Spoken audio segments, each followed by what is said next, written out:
Deutsche Bonnet fue una marca francesa de automóviles, fundada en 1938 por Charles Deutsch y René Bonnet.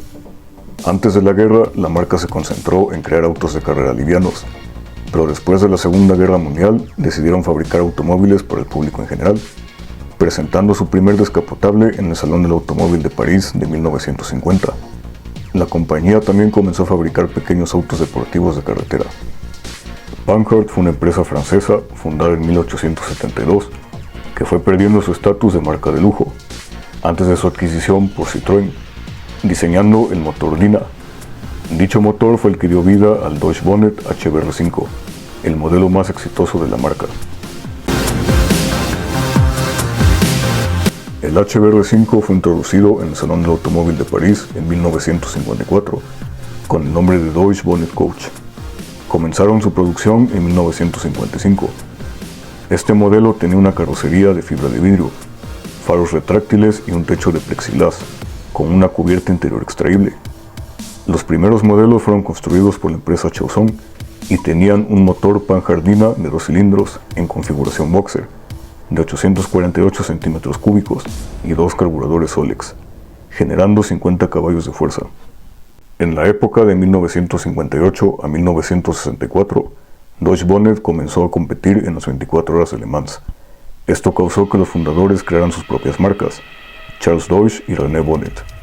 Charles Deutsch desarrolló su versión del HBR5, denominada HBR6 o Charles Deutsch Dyna, y René Bonnet se concentró en modificar autos Renault, creando una versión denominada HBR4, con un motor menos potente de 745 centímetros cúbicos.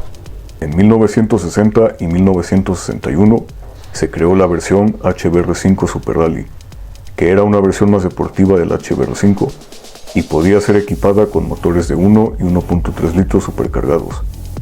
Estéticamente era un auto 15 centímetros más bajo que el HBR5, con un parabrisas ligeramente más inclinado, un chasis con más contenido de aluminio y ventanas laterales de plexiglas. Esto para reducir el peso y aumentar la aerodinámica. Esta versión desarrollaba 72 caballos de fuerza y alcanzaba una velocidad máxima de 175 km por hora. Los Deutsche Bonnet HBR fueron famosos por ser los únicos automóviles de la división de motores de menos de 1 litro en obtener múltiples victorias en competencias internacionales, incluyendo 5 victorias consecutivas en el Mille Miglia, de 1953 a 1957, 4 victorias en las 12 horas de Sebring, 1953, 1954, 1956 y 1959, y 2 victorias en el Tourist Trophy, 1953 y 1955. El HBR5 Super Rally compitió en 1960 y 1961 en las 24 horas de Le Mans, en el Rally de Monte Carlo de 1961 y en el Tour de France. 2 HBR de Charles Deutsch compitieron en Le Mans en 1954, terminando en los lugares 10 y 16. Este modelo no tuvo mucho éxito en las carreras de resistencia, pero fue un modelo muy famoso para el Club de Autos Deportivos de América, o la SCCA, compitiendo en carreras más largas y menos demandantes que Le Mans.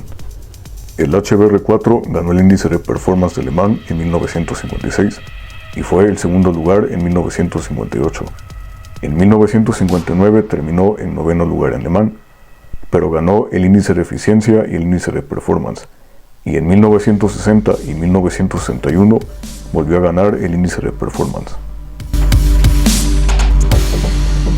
Las múltiples victorias de los modelos Deutsche Bonnet HBR comenzaron a despertar curiosidad en el público, pues nadie creía que un auto tan pequeño y con un motor de poca capacidad podría ganar varias competencias, por lo que Deutsche Bonnet comenzó a ofrecer sus versiones de carretera, las cuales podían ser totalmente personalizadas por los clientes. Desgraciadamente, debido a sus diferencias, en 1961 Deutsche y Bonnet se separaron, fundando sus propias marcas.